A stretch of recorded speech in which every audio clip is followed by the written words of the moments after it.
Hello students, समग्र class के YouTube channel पर आपका स्वागत है। आज हम सोलर रेडिएशन सौर विकिरण पर बात कर रहे हैं। देखिए, पृथ्वी पर सभी जो आपकी ऊर्जा का जो स्रोत है वो क्या है? सूर्य है। सूर्य है और सूर्य की जो पृथ्वी से दूरी है वो हमारी 15 करोड़ किलोमीटर है, अर्थात 14 करोड़ 95 लाख 97,920 किलोमीटर है। सूर्य है पृथ्वी से 13 लाख गुना बड़ा है।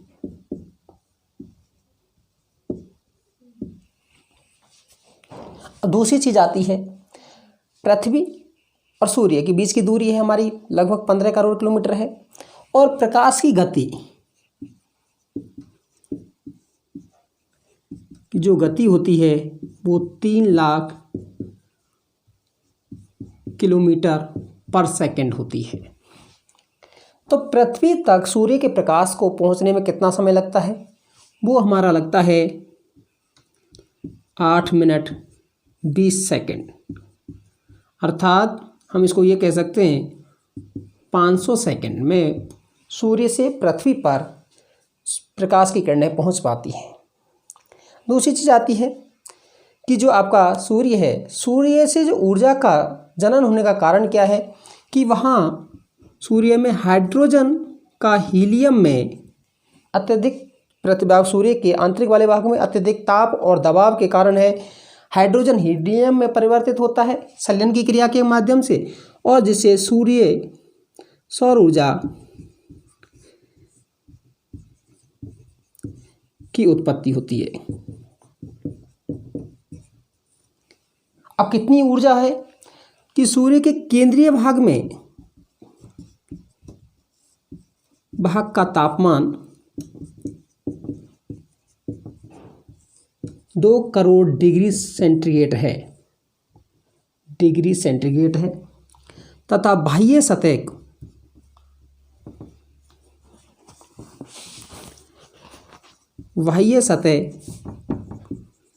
का तापमान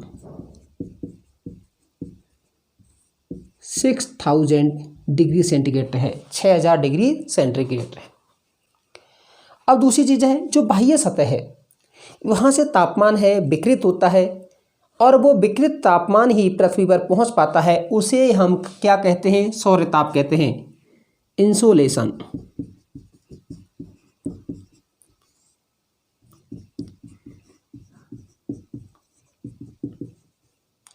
इंसोलेशन क्या है? सूर्य की सतह से विकृत होने वाली ऊष्मा जिसकी प्राप्ति पृथ्वी पर होती है वो क्या कहलाता है? हमारा सौरताप कहलाता है। और इसका मापन है पायरो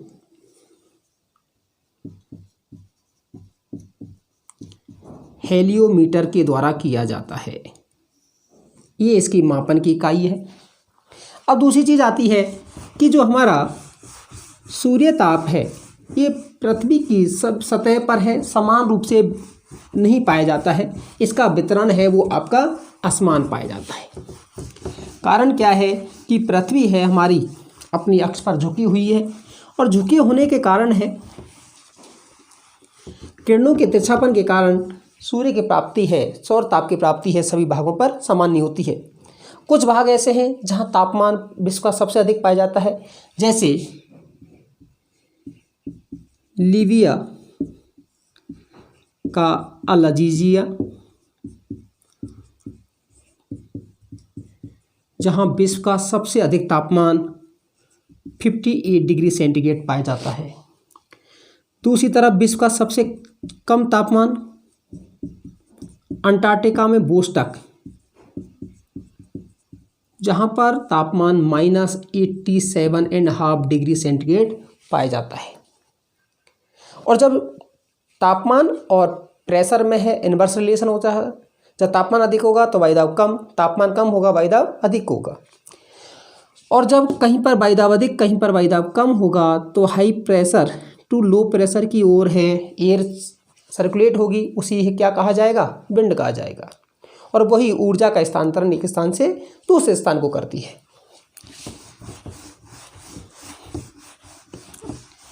अब हम नेक्स्ट करते हैं कि इंसोलेशन को प्रभावित करने वाले कारक या सूर्य ताप को प्रभावित करने वाले कारक, या हम उसको ऐसे कह सकते हैं पृथ्वी की सतह पर सूर्य ताप में भिन्नता।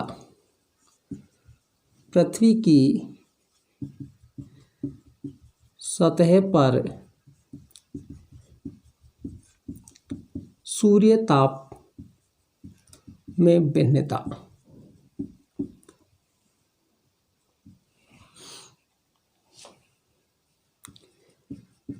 वेरिएबिलिटी ऑफ इंसोलेशन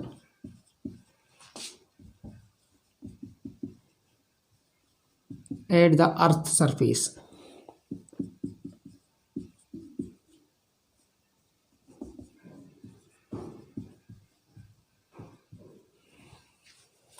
या factor affecting of the insolation कि सूर्य ताप को कौन कौन सी चीज़ें हैं वो आपकी प्रभावित करती हैं।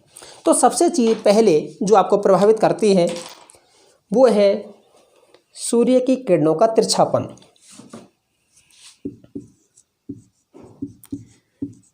सूर्य की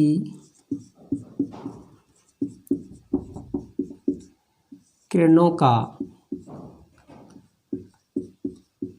तिरछापन या सूर्य की किरणों का कोण। द एंगल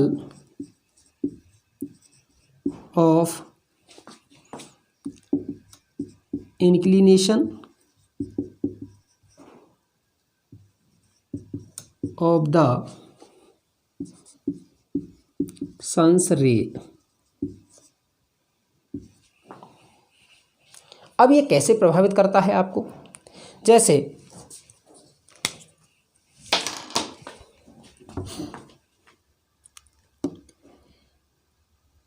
ये हमारी पृथ्वी है जो कि 23.5 डिग्री पर झुकी हुई है। यहाँ आपकी इक्वेटर है,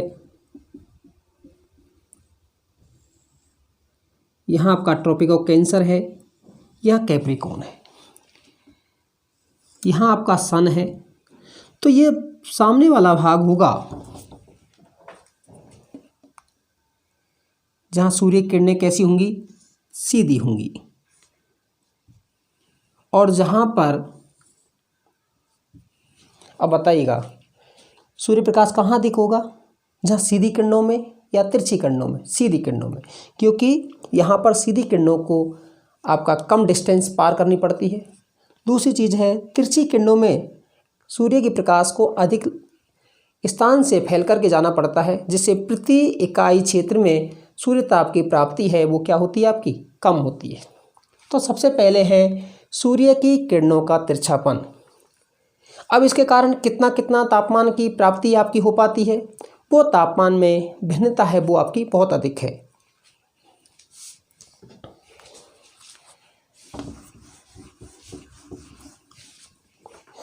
जैसे मैं एक तरफ अक्षांश लिख दूं,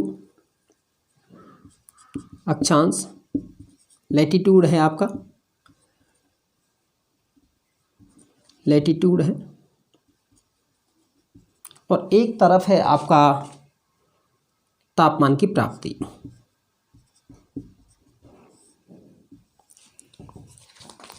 जैसे 0 डिग्री पर, 10 पर, 20 पर, 30 पर, 40 पर, 50 पर। जैसे यहाँ पर यदि ये आपका उत्तरी गोलार्ध में है तो 0 डिग्री पर सन कब होगा उत्तरी गोलार्ध में, जब जून में आपका, तो तापमान की प्राप्ति कितनी होगी, 100% प्रतिशत में। 10 डिग्री पर 99%, 20 डिग्री पर 95%, 30 डिग्री पर 88% और 40 डिग्री पर है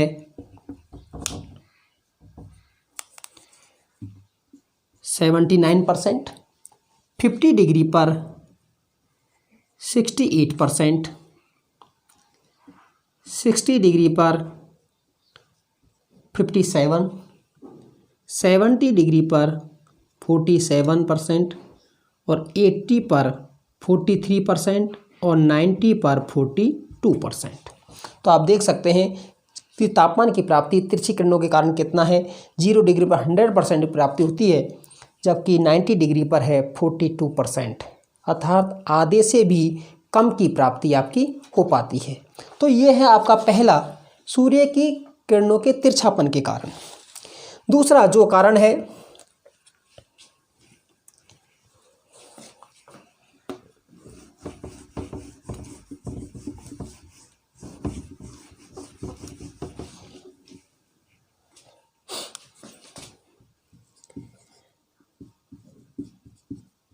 दिन की लंबाई या सौर विकिरण की अवधि।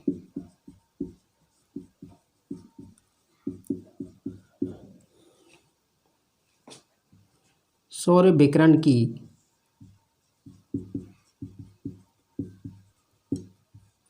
अवधि आपका द लेंथ ऑफ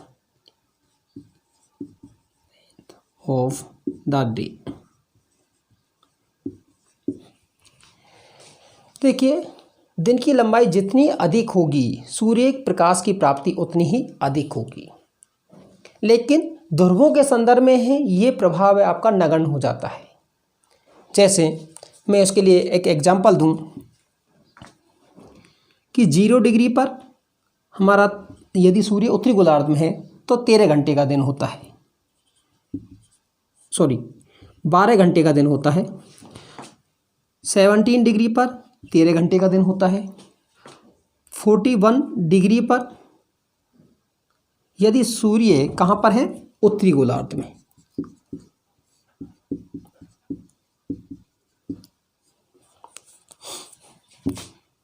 आपका 14 घंटे का होगा। उसके बाद हम बात करते हैं 49 डिग्री पर 16 घंटे का होगा। 66.5 24 घंटे का दिन होगा।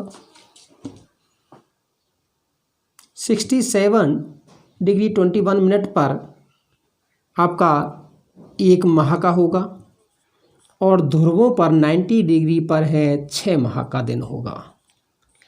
क्या बताइए, 6 माह का दिन है, सूर्य की प्राप्ति है भूमध्य रेखा पर अधिक होगी या ध्रुवों पर? भूमध्य रेखा पर। कारण क्या है कि तिरछी किरण है, उन तापमान की प्राप्ति है उनसे कम होती है। और यदि आप सन उत्तरी गोलार्ध में है तो दक्षिण गोलार्ध में दिन की लंबाई जैसे कि 0 डिग्री पर है यदि आपका, तो यहाँ पर 12 घंटे का दिन होगा। लेकिन दक्षिण गोलार्ध में 17 डिग्री पर है 11 घंटे का दिन होगा। यहाँ हम बात करेंगे तो आपका 9 घंटे का दिन होगा। यहाँ हम बात करें तो 8 घंटे का दिन होगा, यहाँ 0 का, अर्थात यहाँ पर 24 घंटे की क्या होगी, रात होगी।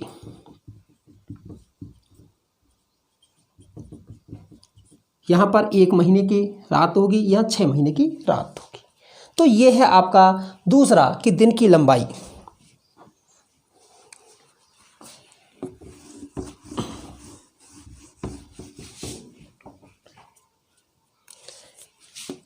तीसरा है पृथ्वी की सूर्य से दूरी या पृथ्वी और सूर्य के बीच की दूरी, distance between sun and earth. Distance between sun and अर्थ।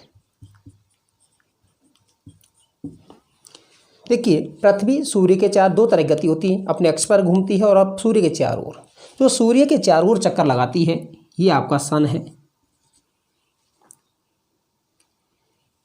इसमें दीर्घवृत्ताकार मार्ग में है चक्कर लगाती है।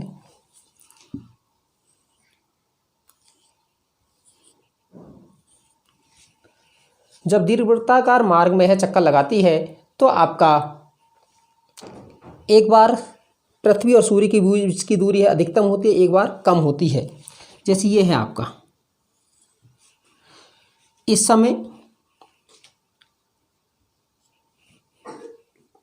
4 जुलाई को पृथ्वी और सूर्य के बीच की दूरी है वो अधिकतम होती है, जिसे एपीहेलियन कहते हैं।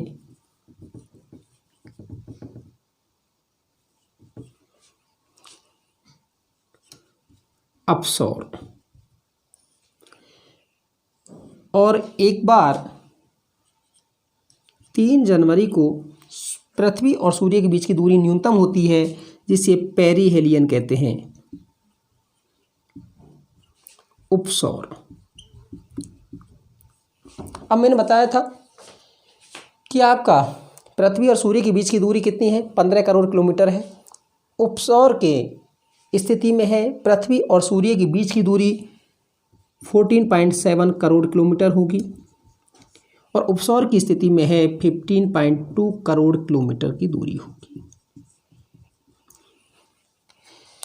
तो जब डिस्टेंस अधिक होगी तो सूर्यताप की प्राप्ति क्या होगी, कम होगी, और जब डिस्टेंस कम होगी सूर्यताप की प्राप्ति अधिक होगी।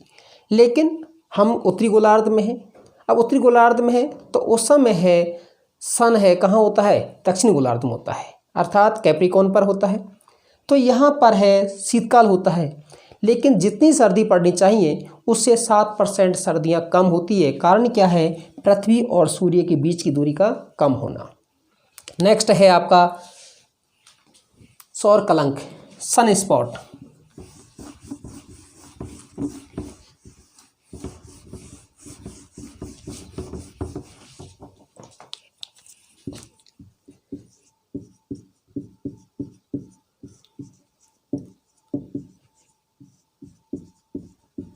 सन स्पॉट, देखिए सौर कलंक क्या है। इसका सूर्य में कुछ आपके सन स्पॉट होते हैं, इनका 11 वर्ष का एक चक्र होता है। जिस वर्ष है सूर्य में इन धब्बों की संख्या अधिक होती है, आपका सौर प्रकाश अर्थात इंसोलेशन की प्राप्ति है वो क्या होती है, अधिक होती है। और जिस वर्ष है इसकी कम होती है, उसका सूर्य या आपका इंसोलेशन है पृथ्वी पर कम प्राप्त होता है। नेक्स्ट है वायुमंडल का प्रभाव या वायुमंडल का स्वभाव। आपका देखिए, वायुमंडल हमें सूर्य की ऊर्जा की प्राप्ति है, कई चीज़ों से होती है। आपका विकिरण, रेडिएशन। रेडिएशन का मतलब क्या है, जैसे आपने कहीं दूध गर्म किया, पानी गर्म किया, तो आपने उसको बंद किया, तो उसके बाद में उसमें जो हीट है अर्थात उसमें ऊष्मा है निकल कर बाहर जाती है, और जैसे ऊष्मा ऊपर उठती है तो वो क्या होता है, आपका जल या पानी, आपका जो दूध है वो क्या होता है, ठंडा होता है। अर्थात विकिरण के माध्यम से है ऊर्जा एक स्थान से दूसरे स्थान या प्राप्ति होती है। दूसरा है संचालन या चालन, इसको कहते हैं कंडक्शन।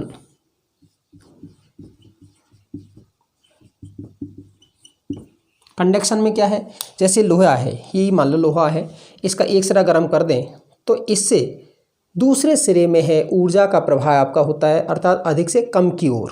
अर्थात दूसरा सिरा भी क्या हो जाता है, गर्म होता है। और कब तक गर्म होता है, जबकि ये दोनों का टेम्परेचर लगभग बराबर ना हो जाए। लेकिन जिस सिरा को गर्म करते हैं वो सिरा अधिक गर्म रहता है। अर्थात ठोस वाले भागों में ऊर्जा का स्थानांतरण है वो क्या कहलाता है, संचालन कहलाता है।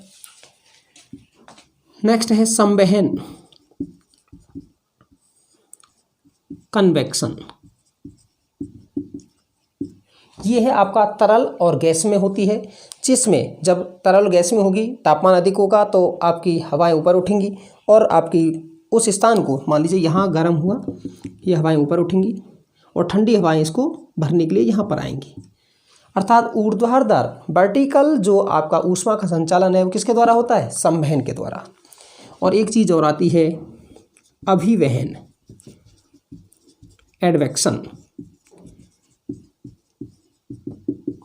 इसमें ऊर्जा का संचालन है, क्षैतिज रूप में होता है, वो क्या कहलाता है? आपका अभिवहन कहलाता है। अब दूसरी चीज़ है वायुमंडल का प्रभाव। देखिए, जहाँ वायुमंडल में है बादल अधिक होंगे, आपका जो कोहरा वगैरह अधिक हो, तो वहाँ तापमान की प्राप्ति कम होगी, और जहाँ वायुमंडल साफ होगा, आपका तापमान की प्राप्ति है वो आपकी अधिक होगी। जैसे उष्ण मरुस्थल क्षेत्र, उष्ण मरुस्थल क्षेत्रों में तापमान अधिक प्राप्त होगा, जबकि है आपका भूमध्य रेखीय क्षेत्र जो उष्ण आपके आर्द्र क्षेत्र हैं, वहाँ तापमान की प्राप्ति कम होती है। नेक्स्ट हम बात करते हैं जल और स्थल का जो वितरण या जल और स्थल का स्वभाव। जल व स्थल, देखिए जल और स्थल, जल को गर्म करने में समय अधिक लगता है, स्थल की तुलना में जल को 5 गुना अधिक ऊष्मा की आवश्यकता होती है। जहाँ जलीय वाला भाग होगा वहाँ जो इंसोलेशन है कम प्राप्त होगा, क्योंकि उसकी अधिकांश ऊष्मा है उसको गर्म करने में है वो नाप की नष्ट हो जाएगी। तो स्थल वाले भाग का टेम्परेचर है वो आपका अधिक होता है और जलीय वाले भाग का टेम्परेचर कम होता है। एक और है भूपृष्ठ का स्वभाव।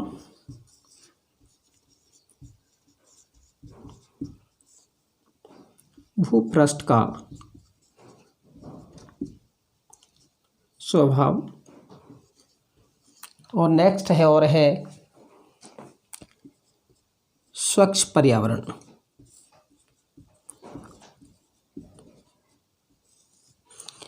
देखिए, जहाँ स्वच्छ पर्यावरण होगा सूर्यताप की प्राप्ति आसान होगी, लेकिन उसका परावर्तन भी आपका ठीक से होगा, तो वहाँ पर संतुलन बना रहेगा। लेकिन जहाँ अशुद्ध होगा वहाँ कार्बन डाइऑक्साइड की मात्रा अधिक होगी, तो आने वाले तापमान को रोकेगा और रोक करके वहाँ का टेम्परेचर क्या होगा? आपका अधिक होगा।